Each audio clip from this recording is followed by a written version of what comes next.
Welcome to the Cookbook, where we invite guests on to share the ingredients of what has helped make them the successes that they are.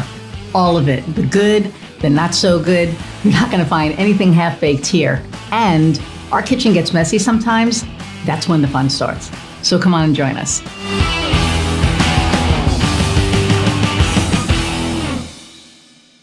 Hey everybody, and welcome to another episode of the Cookbook. I'm your host, Iris Goldfeder, and I am so freaking excited about my guest today. Okay, so I know I always say I'm excited, but I am so excited today. So Lauren and Meghan and I met, I don't know, maybe a few weeks ago, a month ago, and we knew that we were going to be probably friends forever.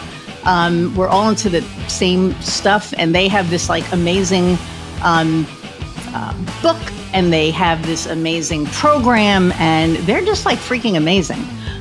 Before we start, click like, share, subscribe, review when you're done. If there's something that speaks to you, because I know that there's somebody out there that gets something from every episode, don't be shy. Put it in the comments. All right. Now, without further ado, let's meet Lauren and Meghan. Hi. Hey there. Hi. Thank you for having us today. Oh, are you kidding me? This is I've been looking forward to this all week. Oh, yeah. They're coming on. It's this week. So, yeah. Well, because we had such a great conversation and connection really last time. So it was just actually I should probably move this because I'm all the way back here. But I'm also going to explain to y'all who are watching and not listening. This is a 3 screen podcast today. So if you're used to Sports Center, which Meghan is not, but if you're used to Sports Center, I kind of feel like I should be cursing at one of the players, but we're not going to do that today. Well, maybe, who knows? But Meghan won't be. So thank you so much for joining me. I'm so excited about this because last time we talked about all things woo, and right before this. We were talking about all the crystals that I got from my friend Sherry. Uh-huh. And they're you should be floating. And maybe I am, I don't know. But I was showing all the different, crystals and my whole desk is just filled with them. So that's probably what you're all feeling. But so tell us about you. Tell the audience who you are, what you do, how you do it, all the good things. I'm just going to sit here, shut up, and drink my ginger ale. Canada Dry, if you want to sponsor us. Okay, go ahead. I have no sponsors. Go ahead. I'm drinking Taylor's tea if you want to sponsor us. Taylor Swift's tea? Is it Taylor? Because that would be a great sponsor for me. Wouldn't that be? Yeah. No. Oh, my God. I don't know what I would do. I would be like Taylor Swift is, but we would fall over. We would fall over. I mean, yeah. Okay, so well, let's dive. We all have ADHD, or is it just me? I mean, well, it's you and I. Meghan is the only one grounding this space right now. So okay, that's why we're yeah. Mm-hmm. Go ahead. You want to dive in, Meghan? You want to start? I can, and then you can respond since that's how we roll, right? So there's a lot of ways we can talk about who we are and what we're up to in the world. But I think the easiest way to start that conversation is we are 2 brilliant, imperfect humans who have been seeking and learning and growing toward a sense of purpose and a sense of impact and well-being our whole lives. And at this point, we have put together a book, which we're really excited about, and a body of work that was the support we couldn't find in the world, that integrated the whole self, meaning the kind of deeper archetypal truth that we have found in human design, the body wisdom, which is where our intuition lives, through somatics and nervous system regulation, through applied neuroscience, and also just our spiritual nature reclaimed through a way of life rather than a way of performing. We really walk, actually we dance, who are we kidding? That intersection between playful, pleasurable purpose and connection versus performing the bullshit stories we learned, honestly. that's where we needed to do our own work, and where we really want to support people, because seeing our patterns is one thing, but choosing another way takes not only courage and determination, but actual tools to regulate our nervous system, because it's terrifying. Oh, yeah. I mean, 100%. And which is, it's so funny because, and I think we talked about that. This is how I became woo and got into all of this, because for years I'd been searching for religion, right? Or something that I could connect to.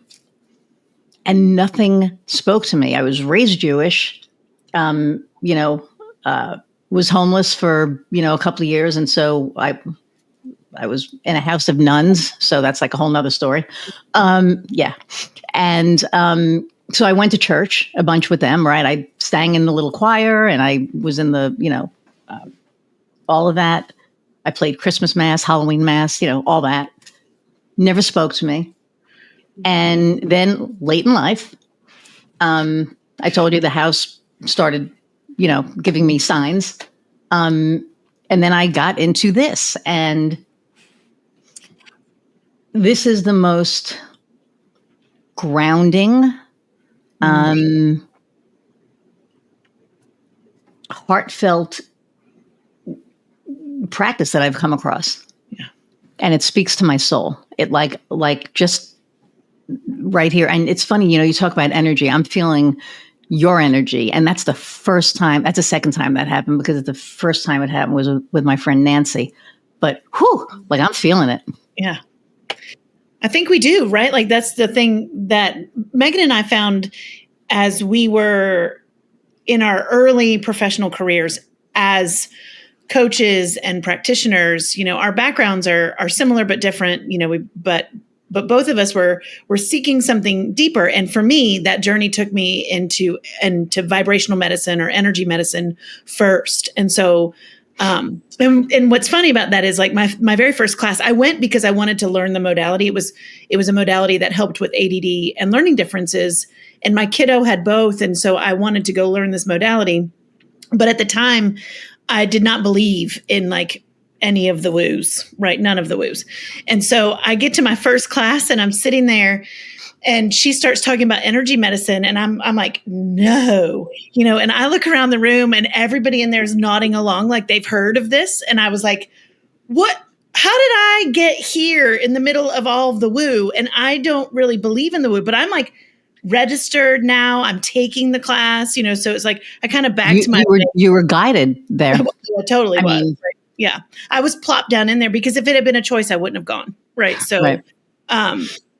So that was my first introduction to the concept that you can work with energy fields and help shift life patterns or emotional patterns or mental patterns in people's lives. And then for years I practiced that and saw these people come in with the whole gamut of symptoms, anxiety, depression, ADD, ADHD, and learning differences, and doing this work with them and seeing it literally change their lives. And every single time I was like, this shit is real. It would, every single time it blew my mind that it was real, and it still does. Right. So yeah. And the funny thing with that is my wife, she sees stuff happen. She's seen me manifest shit. Last year I wanted to be on stages, right? Speaking stages. I'm speaking at by the time this airs, I've spoken at the Women in Steel conference in Indianapolis in front of 600 people. Yes. Yes. Yep. I'm speaking at the chamber called out of nowhere. And they were like, hey, we're doing the expo. Would you speak on marketing? Sure. I'm speaking at another conference in November. So, and I've manifested money too. So, and, she sees it, and, I'm like, and we had this conversation. She's a Catholic girl, right? Now she's like, so you'll appreciate this. 2 weeks ago, she was going through some stuff at work, and she's like, I think I need some rocks. And I said, okay. Because she'll be like, you have more rocks that came in the mail, and I'm like, they're crystals. She's like, yeah, but they're still rocks. So anyway. They're fancy rocks. I said, so what is it that you're looking for? And she told me, and I, gave her a couple of crystals. And she's like, you can't it works. Yeah. And before she did that, though, I think the impetus for her asking me was because she sees that it works. She sees that I put something out to the universe and it just happens. And, and I look at her, I'm like, you can't make this shit up. She's like, you really can't. She's like, you just really can't. Yeah. And when I have somebody in my life who's not into it, or she kind of is now, who sees it happening, so that I know I'm not nuts. I'm like, I'm not crazy, right? Like this just happened, right? It gives this validity to it, right? And so I get it. It's just like one of those things. Yeah, this shit's real. It's not. Yeah. So Iris, I would say that is a beautiful example of what we call embodied leadership, right? You're not out there telling people what they need to do. You're living it as a compelling example. The way you're moving through your life will call the right people into curiosity and into their own alignment. And that is what I think is really undervalued in leadership conversations, like moving through the grocery store, how we interact with partners, children, family, friends. Like that's our greatest superpower. When we're being fully ourselves and aligned with what is meaningful and magical and true, that is leadership. Everything else is sprinkles on the cupcake. Like getting in these stages is the symptom of your leadership, right? Yes. Oh, I love that. The symptom of your and the thing is too, it's being authentic. And that's what I speak on, is being authentic, and whatever that looks like, right? Because when we are authentic, like everyone in my life now knows I am woo. And I joke around, say I came out as a witch, whatever. But it is a huge part of my life now. It's become part of who I am, because this is like my everyday. This is what helps drive me. If I'm having a hard day, I'll grab a black tourmaline. If if I have somebody's, energy and I know it's not mine, because I went to the mall and I came home and brought sticky energy. My friend Shoshana taught me a cutting exercise. So I, do that. And then I grab, my giant Labradorite and I just hold it. And I'm like, okay, do your thing. Yeah. Right. Because the beautiful things about that conversation now that we can have is that we now have the science. We're at a place in time where we have the science that's supporting these things that ancient traditions knew, and shamans and mystics through the century, and witches through the centuries have known. But now we have science that not only proves that there's a wave frequency, and that how waves interact, and how that it proves how a crystal works, but it also proves that our intention behind it is just as powerful, right? So it's like, I used to tell my students when I was teaching practitioners that it doesn't really, anything will heal anything as long as you intend it to, because your intention is more than 50%. So if you intend to make little snipping motions through your energy field to cut that energy out, that is the power, is the ritual of the motion plus the intention behind it. Right. And we now understand that scientifically, which is like this really exciting time. Well, It's all energy. Everything is the chair I'm sitting on is energy. Did I tell you? I can't remember if when I spoke to you, if I had that conversation with somebody, but I was talking to somebody, a guy, and I said, you do realize that everything, like the chair that you're sitting on, is energy, right? So, and of course he was like, oh, so if I think that it's gone, it's going to be gone. I'm like, no, it doesn't work like that. That's like a solid, but it's still, there is energy in it. And wherever we are, like I have the forest as my backyard. Thank you, God. So between all of what I have in here, plus, nature outside, I'm good. Yeah, you're good. I'm good. Even if I'm having a bad day, I walk outside and I ground and I'm good. And you feel the energy, and people who don't get it even will feel it.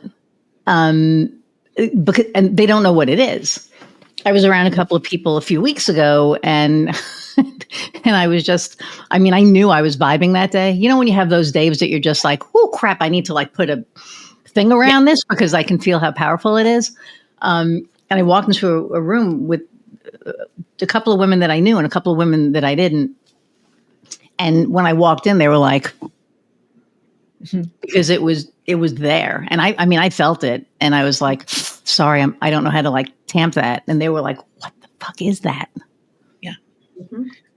You should never have to apologize that you've got big energy, first of all. No, I wasn't apologizing, but it was like, you know, those days that you have where it's just, it's almost, I can't explain it, but it's like not too powerful, but you need to just kind of like control it a little bit more, because otherwise you're like really pushing your energy onto somebody else. And whether, you know, if it's good, that's great, but it's still without permission. So I try to like keep it in a little bubble. And if they're okay with it, then I'm like, okay, bubble, go away, whatever. But even with the bubble, they were like, what the hell? And I was like, oh shit. Okay. I was like, sorry, you know, it kind of is what it is. But I see what you mean about apologizing. But if they don't know what it is, you know, how do you explain that? Yeah. I think that's part of why we love human design is well, I can speak for me. It has really helped me understand how my energy interacts with others, looking at my type, looking at the different specific energy centers that are defined versus undefined. And it helps me be really like compassionately aware of my impact, compassionate towards myself, but also of others. I had a Reiki master years ago when I was doing that training, you know, one of my many woo adventures. And she said, you have big energy, Meghan. Whatever you are feeling when you walk into a space, the room will feel. And it wasn't meant to blame or shame, but it as somebody who spent a lot of my life feeling invisible, it was new information. And so now, and then that was the first, and now I understand my design and I know a lot more about the surgical way my energy interacts with the world. But just that awareness helps me because, you know, I have a defined emotional center, for example. And if I'm having if I'm at the bottom of my emotional wave, having that deep, dark, shadowy alchemy, even if I'm really responsible, it's still pushing out into the world. And so being responsible with it helps, but I adapt, or I'll name it, or I'll, you know, I try to be really aware because I can't control that my energy is doing that, but I can be really mindful. And I think being mindful of impact is an intention that goes a long way in this world. Yeah. Oh, 100%. And I love that. I'm sorry, I can never picture you invisible. I know I'm a Leo, and I'm like, whatever this energy is, it was all my conditioning and my wounds. Right? Well, the shadow of being a projector is really feeling unvalued and unseen. And that perspective was my lens on my life. So I couldn't see how I was being perceived. I couldn't enjoy the like unfurling of my joyful, radiant energy. Because the story I was telling myself was the opposite. Yeah. Yeah. We were just talking about that, about the stories we tell ourselves, right? And as a Gemini, I was always like, bing, you know, like it was just always that. And I had to get to the point where I accepted that I was just going to be bing, and, you know, that was it, and be okay with it, because I know I have big energy, and I know that, you know, I'm definitely an extrovert. Although it's weird, in the initial crowd, I'm shy. Yeah. Like when I'm first in a crowd, I'm better at walking up to people now, but I'm still a little shy. But man, get me going, and then bing, you know, it's like out there. Because I was told my whole life, you need to chill out. Yeah. You're too much. I told you, my coach was like, you need to be less you, who I fired. You're a good coach. Well, I fired that coach. But, you know, the thing was that, you know, I was always told that, I mean, my wife, when we first met, you know, I'll never forget this. We were in the back of a taxi. This may be TMI, but we were no, I'm not going there. That came out wrong. That totally came out wrong. We were sitting in the back of a taxi in Chicago. I lived in Chicago, and I was just looking at her you know, and I knew that it was intense because I was like so in love, right? And I was just like looking at her, and she, you know, was looking back at me, and she turned away. Yeah. And I was like, what? And she's like, that's a little intense. Yeah. And I was like, I was like, sorry. She's like, no. She goes, I just probably need to get used to that because, you know, because I'm an intense, you know, individual, and I know my eyes can definitely, like when I am, you know, feeling something super intense, they tell the story. You know, it is what it is. See, I wasn't going anywhere bad. So, but just We weren't talking sure, about though, Iris. We were not sure. So I think you know me better. I would not. Wise, but we also are like 13-year-old boys on another level. Okay. I mean, you're not Humor wrong. can go there. So we hold that both end of we can be very spiritual and very all that, and also be like, I know, right? That's kind of our brand. So we were in the back of the taxi.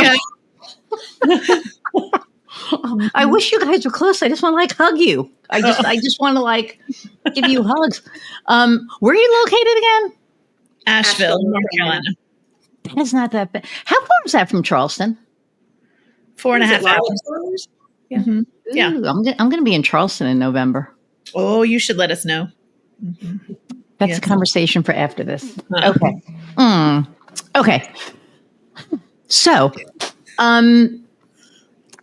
okay, we talked about everything else except for what we were planning on talking about. So I want to talk about what you ladies do, how you do it, how you bring in,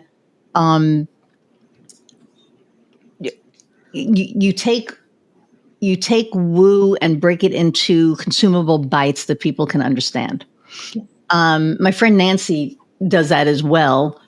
She does things a little bit differently than you all do. I should connect you two. Oh, I should totally connect you two. Anyway, or you three. So let's talk about that. Because I think that people are afraid of what they don't understand. Yes. Mm-hmm. And woo is not bad. I mean, you know, and understanding your human design, shit, that's important. Yeah. Right? Yes. I mean, I'm a manifesting generator, duh, right? Duh. You know, 6'2", duh. For those of you who don't know, it's very obvious for people who do know. Yeah. But knowing that, and I still don't know, like I'll be on a call with Nancy and she's like, okay, let's pull up your chart and we're going to, you know, talk about this. And I'm like, okay. Because I don't understand all the interconnectivity of, you know, like there's like a 53 on the bottom that goes through your eyeball or, you know, whatever it is. And I make fun of that because I don't understand that. But, but you guys put it into consumable bites that people can understand. So let's talk about that because, you know, with what you're doing as far as leading and coaching, I think it's important. Yeah. I mean, ultimately, just to kind of open that conversation, when Meghan and I first came to human design, both of us individually, we both felt the same way. And it's one of the things we bonded over was that human design felt, it felt like it was a lot to take in. You had to know everything to know anything. And it kind of felt like you had to be in the club. It's like a language. You know, like I'm like in the design club, and so like, oh, I'm a generator, I'm a, you know, and it's all these numbers, and people are shooting things at you, and we were both like, I don't know, you know, and also when we first came across it, the languaging of traditional human design felt harsh to us. It felt judgmental, even on some level. And there was like hierarchy vibes throughout the way it was being shared, like. Yeah. You need to know this and you need to prove yourself. It was like the shadow of academia kind of vibe. Ew. And that's kind of early. 62 in the channel of the 43, 554 in my. Yeah. And there's like, that's what I'm saying. Like the 53 through my eye. I don't, you know, it goes through. Yeah. We kind of felt that same way when we first, so we both avoided it a little bit. And personally, for me, I actually, like we joke about, I back my way into everything, but I had been, and we won't be 13 about that either. So he didn't say anything. But I had come from more of a healing modality side. I was trained in Chinese 5 element work, And so through Ooh. that, I have been exposed to the I Ching, which is called the Book of Changes. And that's these kind of 64 archetypes for our ability to transform into our highest potential. And that's been around. That's one of the oldest sacred texts that we know of, that we have. And so, and the I Ching is part of human design. So I kind of came at it backwards from that angle. But what we realized pretty quickly was that we both were going to like kind of avoid it for a while, but it wouldn't leave us alone. Like it kept coming back as like, you actually need to know, you actually need to know it, you actually need to know it. And so I think at some point, both of us kind of just surrendered to the journey of like, okay, it's here. You don't have a choice. When you get that nudge, it's not a nudge. It's like, this is what you're doing. Yeah. I'm giving you a nudge to kind of push you there, but this is what you're doing. Yeah. And I think we wanted to resist pretty hard. Like, sure. Or at least I know I did. And then we came across a mentor now, but this beautiful human, Karen Curry Parker, who had taken she worked with Ra Uru Hu, which is who originally developed human design. And she had taken it and literally she tested it for the vibration of the words and rewrote the entire thing in a way that felt very heart-centered. And it put the divine feminine back in. And suddenly, I think both Meghan and I were like, oh, you know. So we're like, thank you. We can say yes fully now. Yes. Yeah. And when go ahead. Sorry. You can ask your question. I lost my train of thought anyway. So that's how it works in here. And my hummingbird came. So I was like, wait a minute. It's not squirrel, it's hummingbird. I had somebody on who had ADHD. She's a client and we both have ADHD. And that is probably one of the best fucking episodes I've done because it is just like, we were like, what? So when when you're called, because it is a calling, right? I mean, yes, it's a nudge, but, and I joke and I'm like, you don't have a choice. You really don't. I think that when you're called and that's it. Yeah. And it's a matter of how you accept it and then what you do with it. Because I've seen people that were called and they're like, me, for instance, I was like, okay, I'm here. And I have a friend who's still struggling right now. And I can only guide so much because I'm a guide. Found that out. But there's only so much that you can do, right? Like you can say, okay, here it is.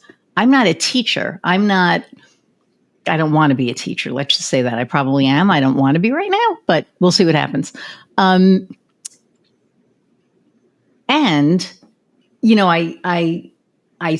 I see her trying to figure this stuff out. And there's a part of me that wants to be like, just do the thing, but I can't. It's like a baby, right? It's like you have to let them figure the stuff out on your own.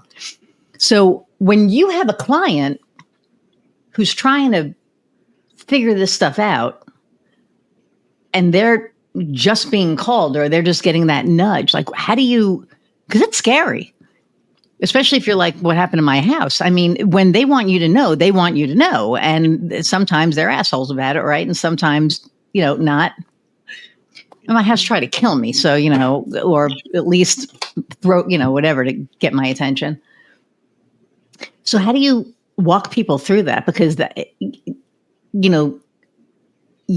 unknown can be scary, but when it comes to woo and this stuff, it can be really freaking scary because weird shit happens and you can't explain it. Yeah. Meghan.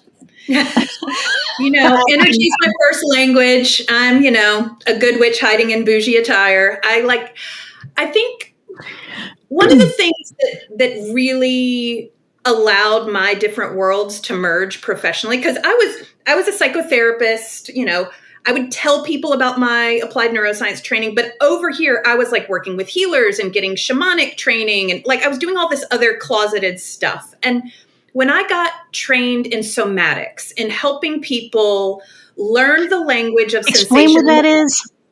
So it can be a lot of things. For some people it's movement. For me, my training was helping people learn to listen to their body and be present with the sensations going on. So we're taught to conceptualize everything, right? If there's a thing happening in the body, we label it really quick so that we don't have to feel it. But if you learn, like, when I'm experiencing anxiety, my body feels like a brick in my belly. My ribs feel like they're turning inward, right? Like, there's this whole other language. And what I saw, which blew my mind, it's like my version of Laura's story about going to that training. I would sit with people and help them learn the language of sensation, hold the space for them to get lightly curious at first. And then when they listen to the body, and literally just followed it, no agenda to fix it, to nothing, it would initiate a natural healing process, and they naturally connected to their intuition, and magical shit just naturally started happening in their life. So it wasn't about telling them, hey, there are angels, there are guides, here's the rules, here's the dogma. It was like they started opening to the mystery within themselves that then naturally made them curious, right? I might have started there with a client. I'm thinking of one in particular. And then it was a coaching client at that point. And she texted me one time and she was like, I think there's an energy in my house and they're doing these 3 things. And I said, this is a great opportunity for you to practice boundaries. I want you to feel it in your body. And you're going to say with your voice, if you are not here for the highest good to serve this container and keep it safe, you leave now. You are not welcome here. And just that, right? There's this therapeutic value from a psychological perspective, and it's that energy, action, and intention that moves energy, whatever that is. Who cares? We don't need to name if it was a ghost, a being, who knows? Like, it's just not right. It's not in resonance. It's got to go. Right. I'm like, if it's not a hell yes, it's a hell no. Yes. Well, and I work with an astrologer, Kim Wood. She's like my astrological strategist. And she's in the process of getting me to feel in my body, not in my head. Because, like, I'm using my head and I'm trying to get out of my head. And she gave me this ritual, and I did it once. And it was that I was sitting in, you're going to love this, in like a carnelian. I knew you were going to say that. But like, I was sitting in a carnelian, like one of those chairs, right? And then at the bottom of the carnelian was a whole bunch of, and this is a small one. Where's my bigger one? Where are you? Oh, I don't know where you went. But I had at the base. Oh, here you are. At the base were a whole bunch of citrine. Mm-hmm. And so I'm sitting in this carnelian swingy chair with my feet resting on the citrine, but I started from my head, down my throat, through my heart, down my solar plexus into my stomach. And then I was sitting in this chair and there's like art around and I'm like seeing, the space and everything. And my guides were there and, I was supposed to talk to my guides. And now I know now for the most part, whether it's my guides or my angels, I'm not sure, but I will get a certain sensation in my body and I know it's something, right? I'm like, okay, I know you're there, which never happened before.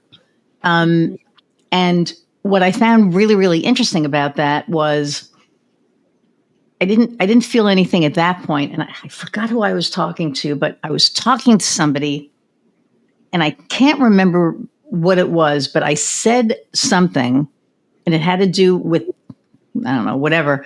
And I felt it. I mean, like I literally, it was like oh, shit, that's what that is. Yeah. And that was the first time ever that I felt, rather than had it here. We're not taught. We're really taught to only notice sensation when it's like a 9 or a 10 level of discomfort only. Yeah. We're really taught to override negative or positive and neutral sensations. We have to go looking for them. And our nervous system loves to tell the story of the bad ones, right? Loud. Yeah. Yeah. Loud. Yeah. Finding a positive or a neutral sensation, just that. I'm a big fan of making this stuff simple. Like if you're having a bad day and you're noticing like this, just closing your eyes and getting curious and saying, where is somewhere that feels softer, gentler, better, more pleasurable than that? And go on a little mission. Like, it could be your pinky. It literally doesn't matter. It could be like, my pinky is neutral. Oh my God, this day sucks, but the tip of my pinky has no worries. And just hovering there will regulate the nervous system and start to create integration between the not okay in life and the okay in life. And it's profound. It sounds too simple to work, but I saw again and again and again, it just works. Yeah. Yeah. And we have a body all the time. If we're living, we have that. Yeah. And I think over the years, we found through all of our different, between the two of us, I think we're trained in everything. And, but we have found I love that. that the more simple you make it, the more likely you are to do it. Right. But also some of the most profound changes for our nervous systems, for our mental states, for our beingness are literally just like Meghan said, touching an intense sensation with a neutral sensation, or our breath, which I joke all the time that, for right now, our breath is free, but most of us are not using it, but it is an amazing tool. Or even just like softening your heart space and bringing a higher vibration emotion like compassion or gratitude to a challenging situation can shift the entirety of the conversation. Like just you alone bringing compassion to the moment or gratitude to the moment. We don't want to. Our story and our wounds and our ego are going to fight bringing compassion to a hard moment because we want to be in our story about it. But if we do it, that is, one of the things that Meghan and I stand for and talk a lot about is that the future of humanity lies in our ability to emotionally regulate. And it is not something we're taught. It's not something that we're passing along. And most of us, especially our age, are kind of blumbering around and trying to figure it out. I think it's part of our seeking. And so I think the future of us being powerfully connected as humans lies in our ability to get still and know that you're safe no matter what is happening and that you can connect, and it's a learned skill set. That has to be practiced like over and over. It's the unsexy moment to moment practice of being pulled one way by life, because we all are, and then choosing another. Like, that's one of the things I learned when I was in my brain nerdery moment in life. Not that really ended, but it's not, the goal isn't to always think the right thought. The goal is that moment in between the one that's not working and choosing the other, or being in a story that doesn't work and using the brilliance of your imagination to imagine a different scenario, which your body responds to. It's like weight training. Right. Yeah. It's in the resisting of the old that the strength is forged, but reps right. over and over and over again. Oh, right. And when you're doing that, you get a little tired. You're like, I did 5. I'm good. Yeah. Netflix and romance novels. I have a balance. Yeah. I will do my work, and then I also will do my pleasure. We are human. My friend Annie. So we did this thing called Feral. My friend Annie Ruggles put this on, and it was just a bunch of professionals from different, professions doing workshops and stuff like that. And my friend Danny, who is she's a launch specialist. She's actually a launch specialist on our team as well. And she also does writing, and she was equating to the writing as was it a Victorian? Oh crap. It was some kind of a sex novel. I don't remember, but it was just really funny the way that everything was kind of tied in. And what I love is that, people find pleasure in different ways, right? So you read, necromancy novels. I watch Marvel movies, and hell, right? It doesn't matter. I watch, Agatha all along. Oh my God, my spirit animal. I downloaded the that's my ringtone is The Witch's Road. Yeah. You've never, Yes. You have not seen Agatha all along? No. It's on your list now. Partners. What the? Okay. Look, yes, and we're also really different. Like you put a British mystery on for me, and I'm here. Oh, hell yes. Right? Like all and that. You're like with it. I mean, okay. So romanticy was something like, well, I mean, I have different words for it, and I won't use them here. But like use them. You gave you limits. I've always called it fairy porn. Right. And I used to tell Meghan every day, like, you've got to read this shit. And Meghan was like, I only read personal growth books. I only did until Laura pecked and pecked and pecked and pecked at me. And she's like, you don't understand what you're missing. Yeah. And then I graduated to realize I actually don't care about the fantasy. I just want romance. So now I have like a massive basket under my coffee table of the to be read modern romance and the already read that I get to pass on to friends. And it's this like sweet escape from the seriousness of life in the world. And there's nothing wrong with that. Yes, I said Hallmark. I know. I mean, I love we love Hallmark movies. Yes. My friends are like, you're a lesbian. I'm like, they have lesbian Hallmark movies. It's, or at least a good lesbian. I love a happy fucking ending. I love knowing that the happy ending is coming because I am so sick of all the shit. Yeah. It's like, if I know that 20 minutes before the ending, there's going to be the angst. And then 2 minutes before the ending, they're kissing and running off into the sunset. Yes. I am all for that. It's like, bring it on.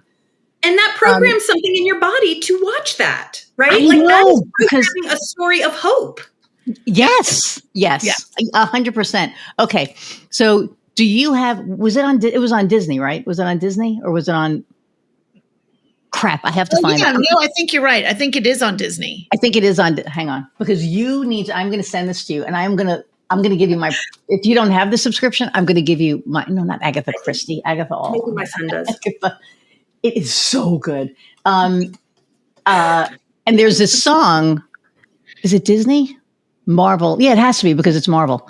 Which is just like all the sports balls is not something that Meghan knows. That's sports balls. But there's a song called The Witch's Road. Yeah. And to give you an idea, Patti LuPone is in this with Catherine Hahn. Yeah. I mean, also right over Meghan's head. I don't know who those humans are, but I'm sure they're great. And I will learn Patti LuPone is. Oh my God. Okay, we're gonna have like a conversation. Not today, but book the TV. I know. This is like some music. We're gonna get you into this. See, I'm guiding you. I'm supposed to be guiding you toward this. So the song is called "The Witch's Road," and I'm not going to tell you where it came from because it's all in the thing. But it's like down the road, down the witch's road, and then you have like all of this harmony layered on it. It's like one of the most amazing things. So I'm like listening to it, and my wife loves this stuff, which I'm like, how are you not into woo? Because you love all vampires and witches and whatever. And the harmony, it's like really haunting. And I was like, ooh, like, is there a spell being cast? Probably, maybe. But that's my little guilty pleasure. I love stuff like that, like Twilight. Sorry, I'm here for it. Loved it. I read all those books completely. After my first divorce, I was like, yes. I mean, it's a good, so it's like, and my friend Taylor Swift, I love her and Travis's story. I am sorry. I am so glad that she got her happy ending because she always wanted to be with a damn football player. And what the hell are the odds? So she manifested that shit.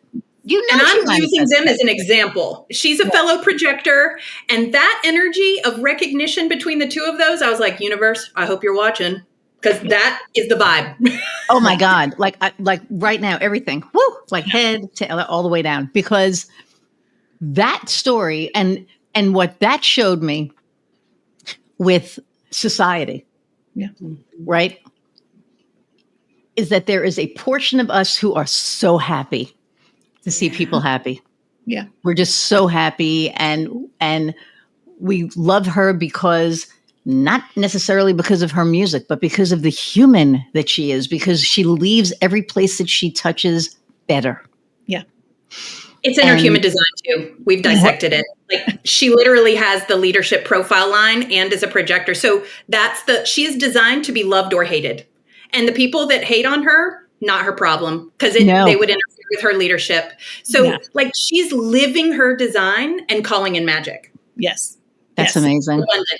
She is a great. And when she wore the witchy thing, we knew, right? Everyone was freaking out. Oh my God, it's the devil. And it's like, no, she's a witch. Yes. It's like, I was all excited because I didn't go to the Eras tour because she's like, we're not spending $3,000 on tickets. I was like, oh, Right. Yeah. but okay. But I did watch it on, TV. And we have a 75-inch TV, so we may as well, it would. Wow. That is like being live. It was like being live. And when, she came out with her hoodie thing and the whole thing, I was like, yeah, it's just like, yeah. All right. So back to what you just said about like, there's some of us that want to see people happy. I think having a background in literally neurology, right? Like applied neurology. And part of where I came from was the how our neurology functions, some of those pathways. We are designed to be happy for each other. Like it is, every human is neurologically programmed to seek the joy that we get from seeing other people in their joy. And in Sanskrit, the word for that is called mudita. And so what happened? Wounds. We're projecting our fears on each other. We're projecting our wounds. Yeah. Like, wow. But we're literally programmed to get our joy. Joy is a state of being, not necessarily a fleeting emotion, right? Right. And our joy literally neurologically comes from bonding with other people, comes from oxytocin, a neurotransmitter. And when it plays around with serotonin, which is a mood regulator, when we see someone else in their joy, we cannot help but be in our joy. It's why we laugh. It's mirror neurons are not the only reason why we laugh when someone else laughs. We laugh because joy comes from connection. Literally, we're programmed to find that. So, and when we are running around letting our wounds drive the bus, letting our fears be projected on other people, it's not that it's not there, it's that it's masked by the story we've been given. Wow. And they become a threat. The joyful person is no longer an invitation. They're a threat to the story somebody is clinging to around their fear, their victimhood, their wounds, their story. So there's an invitation from that higher frequency emotion, but it doesn't land as an invitation if somebody is really hunkered down in that other perspective. It's actually a threat. I was listening to a woman speak not long ago, and she said, free people make unfree people very uncomfortable. And I think about that a lot. And it's that, right? Like freedom is an invitation unless it's not for somebody in a moment. And letting people be where they are, I think, has been a lot of my work, rather than trying to be like, you don't know, you don't see, come over to my island. It's really great here. Don't you want to come? Yes, especially as a human projector. Nobody wants to hear that from me. Right. Wow. That's just, I listen to this stuff and I take it in, and I know this is a podcast and, there should be silence or whatever, but I can't help but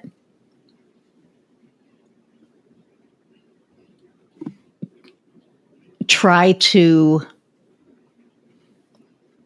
articulate like what you're saying is how it's making me feel, because I listen to, unfree people hate free people or are uncomfortable with free people. It's like, I have people saying, yes, I know, guess who's here? Hi, like literally right. Hello. Sorry. She's just like right in my window. Like I just fed you and she's happy.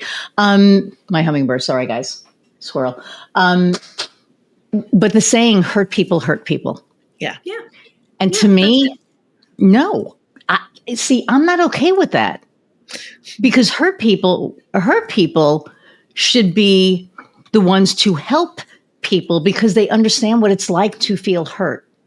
And, the hurt people thing, to me, it's like, no, hurt people don't hurt people. Assholes hurt people. Hurt people are stuck in their wound. And I have been hurt and I have been wounded. My family cannot believe that I did not grow up to be a serial killer because of all of the shit that I went through in my life. Yeah. Everyone on this podcast knows my grandfather molested me for a year when I was a kid. My mother left me when I was 15, to move in with her boyfriend in high school. I mean, abandonment, holy shit. Like, I'm the queen of abandonment issues. And I got through it. Yeah. Yeah. I still don't, I honestly don't know how, because there are some days when I think about it, it's like, how the hell did I overcome that? Yeah. Some therapy. I mean, I had therapists that I had to leave because I would tell them my story and they would cry. Yeah. Mm-hmm. I was like, no, I'm not paying you $100 a session for you to, no. I had, and I don't know if I told you, the best therapist in my life, who I think really was the one who got me to the point that I could forgive it all. Mm-hmm. And her name is Angie Michalak, and I am calling you out. She's up in Chicago. She was my therapist 23 years ago. And then when COVID happened, I was having a really hard time with it. And it was like one of those self-fulfilled prophecies where I ended up in the hospital. I thought I was having a heart attack. And Heather had to leave me in the vestibule. She couldn't come in with me. And my biggest fear was that one of us was going to die alone. And after that, 2 hours later, they were like, okay, you can go home. And I was like, really? So she picked me up and I looked at her and I said, man, I just want to feel better. And she said, I'm really more worried about your mental health than your physical health. And the first thing I did was reach out and try to find Angie, and I found her. Mm-hmm. And she was like, oh my God, it's me, call me, and I called her. But what she did that no other therapist did was made me figure the shit out myself. And I would get so mad at her because I'd be like, how do I fix this? She's like, I don't know, Iris, how do you fix it? And I'm like, fuck you, I'm paying you. What do you mean? I don't, And then she would, and she called it my light bulb moment, because I would be like, oh, so a year and a half, 2 years of, got me through it. And, and there was this other woman that I worked with, Annie Ampira, and she was a quantum coach who helped me go back to my 7-year-old self and hug her and tell her that I cannot stop what's going to happen, but you're not alone. Yeah. How healing was that? Yeah. And I think that if people, I think there is, you're right. There's so many wounds in this world right now. And if people could go back and talk to their younger self, and it's a practice. It's not easy, but console wherever that happened, whether you were 7, because it all stems from our childhood, right? Something happened and people are like, oh, I have no trauma. I'm sorry. I can't imagine that that's true. Yeah. It has to be, right? Everybody's got it. Yeah. Capital T's, little T's. And, we, in the book, we put our integrative somatic experience in there. And that is the blend of all of these modalities that Meghan and I have learned. And we have found that through all those things, if we put them together in this way, in this order, that we can really make change, right? And one of the modalities that we highly believe in is emotional freedom, or parts work, internal family systems, which is that when we have these experiences, we get these parts that are wounded, and then we get parts that protect the wound, and then we get parts that manage the protectors, and and it's layers and layers of things that need to be unpacked sometimes. But it doesn't have to be difficult, like you said. Sometimes it's just bringing that little into the heart space and hugging her as your this age self, or your, what I call my inner mentor, hugs my inner child. It's that is incredibly healing moments, and all healing is self-healing. No one can heal you. people can guide you, but you're the one doing the healing, right? So it's like so the integrative somatic experience is about you taking ownership and responsibility for your parts and the wounds that they might be having and the wounds they might be projecting. Like if you let your wounds drive, then you're emotionally dysregulated, your nervous system's a wreck, and probably people don't like you very much. Oh, 100%. Well, yeah. So, I mean, because you're a wreck at that point, right? Yeah. I mean, how are you not? So we're almost at an hour, and what I want to do, and I've never done this before, I want to have a part 2. Oh. Because we didn't get to talk about the book. We didn't really get to talk about the business. And I mean, we had this amazing conversation, but I really want to, showcase your stuff. And I know we're going to probably go off again, but I think that because what you do is so important, and I really want people to know about the book too. Kofi's probably like, what? But we're going to do part 2 of this because I love talking to you guys. So I'm being so, oh my God, selfish right now. And I don't care. It's my show. I can do what I want. What you do is so important. And to get the message out to the masses, to get the message out to the people who need to hear it, I think is so important. Like I feel this entire time, I have felt this incredible energy. Like, and I'm aware of it. Like, I'm like, oh shit, okay, that's what that is. And that doesn't happen often. Mm-hmm. So if it can come through my screen, holy shit, people who can receive that.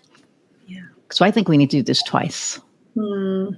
Iris, that's our dream. Thank you for the invitation. That's literally my strategy and my design type. But, you just offered a beautiful example of how somebody can transmute their wounds into service, who can do the courageous thing of looking toward what's asking for love and attention within, so that you're not just scattering reactivity in the world. And you just modeled that. And that is like, there is so much wounding in this world. There's so much injustice. And that we have tried our best to create a practical handbook that could support everybody. Because finding the tools is really hard. Like, we've been in the personal growth industry and we've had to spend a lot of money on shit to find the good stuff. And so to be able to give this to as many people as are ready to take responsibility for their lives, their energy, their stories, their wounds, and then move it, that's just like, that's the vision is for it to go like dandelion blowing in the wind. It's an accessible thing. You can buy a book and to be able to do the work and feel really supported and affirmed in the humanity of it, like that. Yeah. That's the reason. That's our why. That's our purpose and our embodied leadership with this thing. And I love that you shared that story to really illustrate it, because that's what it is. It doesn't, I mean, it's brave. I get, I always get emotional with it because that kid was so wounded. Yeah. She was so hurt and through it all. And the crazy thing about it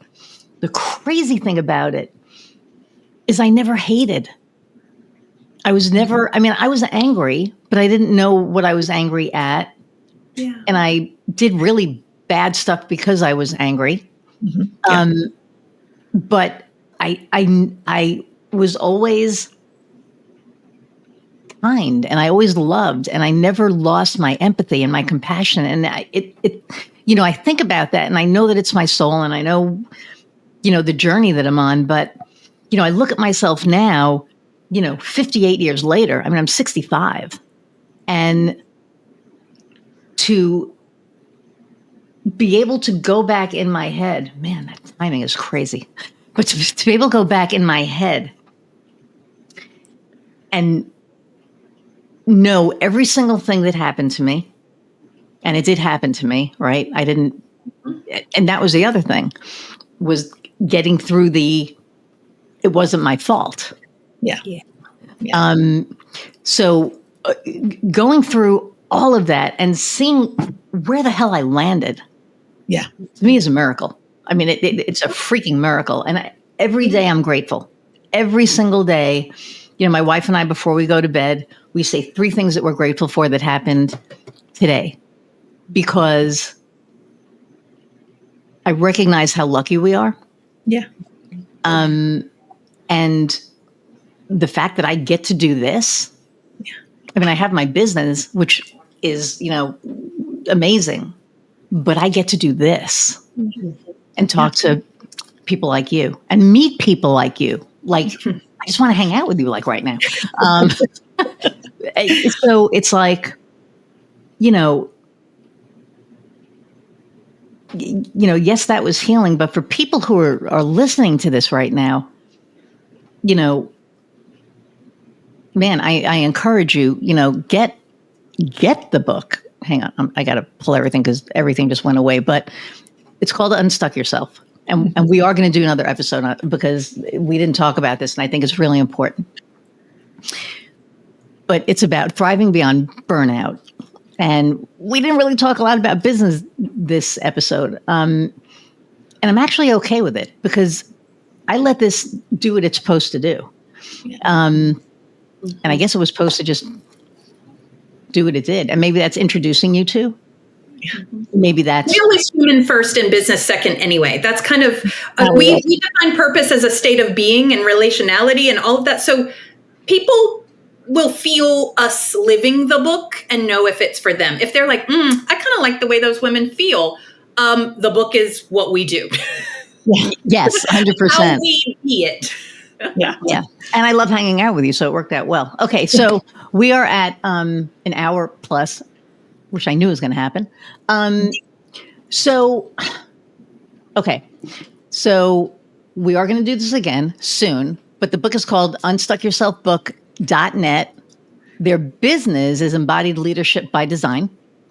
Are y'all on LinkedIn? Are we connected on LinkedIn? We have a profile that we don't tend to very much. That's the very transparent response. We exist. Okay. And we have an Instagram, Embodied Leadership by Design, that we are consistently inconsistent with. Okay. We don't love social media. We want to be doing things like this with humans. So there will be more. But if they go to our website, embodiedleadershipbydesign.com, they can find all sorts of goodies. There's a free type-specific burnout guide. They can find out about the book. They can find out about our podcast. There's all kinds of cool resources. So that's the playground to play on. Yes, we need to talk about your podcast too. Okay, so you're definitely going to be on again. We'll schedule that as soon as this thing is done. So thank you so much for literally hanging out with me and my audience. I just adore you guys. Like, this energy is, I think I have never had so many hummingbirds just come and hang out. Like, it's just literally hanging out, looking at, hi. They usually fly away and they're just like right there. So they're probably feeling the energy. Thank you for sharing yourselves and your energy and you today with me and my audience. The last question that I ask everybody, and now both of you have to answer it individually, is what lights your fire? Personal, professional, whatever. I mean, I'm just going to go with one that's kind of obvious in my world, but dance and music. Really, when I'm stuck or life feels overwhelming, that brings me such a visceral, embodied joy. And that's where Laura and I met. We met in the dance studio. So it's been a part of my life for a long time. I mean, not when I was a kid because I was awkward and not really connected with my body, but in my adult life, just, so that's really lighting me up. Yeah. Okay, cool. Let's see. I have lots of things that light me up. It's kind of my life, but right now, what's been really lighting me up is that I am in this thing called Asheville Beer Choir. And we meet every week and we have a show. We are actually singing The Witch's Road in our Halloween show. Shut up. So, I know. Sorry. It's like, and I just I find myself looking forward to Thursday night all week. It just really brings there's community to it. It's relaxed. It doesn't matter if you can or cannot sing. She's amazing. She wrangles you somehow, and the community is amazing. And I just love to sing. I'm not great. I'm not bad, but I love it. So that's what's been right now. That's been the thing that's really centering me in joy. Awesome. Yeah. Thank you guys so much. I'm going to say goodbye, and then I'll be right back. Everybody, thank you so much for hanging out and literally just hanging out, because I know we didn't touch on the things that we normally touch on, but this just kind of took on a life of its own, and I went with it because that's how I roll. So, but thank you so much for listening. Please, if you gleaned anything from this episode, whatever it is, leave it in the comments. Don't forget to like, share, subscribe, review. Let us know, what you thought about the episode. And thank you for allowing me to do this, because the fact that I get to do this with amazing people like, Laura and Meghan that's my passion. So thank you. I love you all. I adore you all. And until next time, go out and find what lights your fire. See ya.